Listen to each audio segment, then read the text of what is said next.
Let me show you how to sum a column or a row in Google Sheets. So let's get started with the video. In this table, we have the name of employees in the first column and the earnings of the employees in the month of Jan, February, and March. Here we can type in total in the bottom row, along with a color for this row.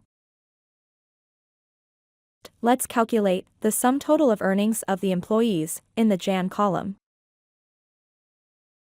The formula for sum total is equal to sum, open parenthesis, B2, colon, B8, close parenthesis.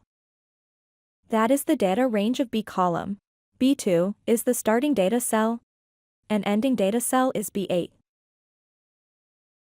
And done, we have the sum total of the B column, that is the Jan earnings column. Now, to get the sum total of the February earnings column, all we need to do is copy the Jan column sum and paste it in the February column. Similarly, we can paste Jan column sum to calculate the March column sum as well. And you can see the sum total of March earnings too. In the same manner, we can use the sum formula to calculate the rows sum too.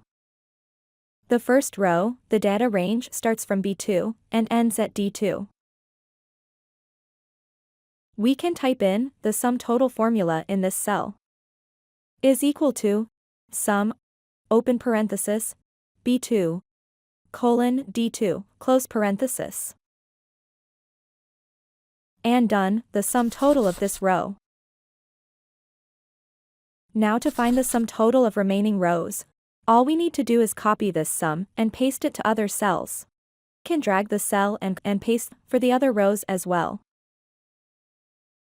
And done, finding the sum total of each column and row with the data in the table. With this we have come to the end of this video. Please subscribe to my channel and click the bell icon to get updates when we add more content.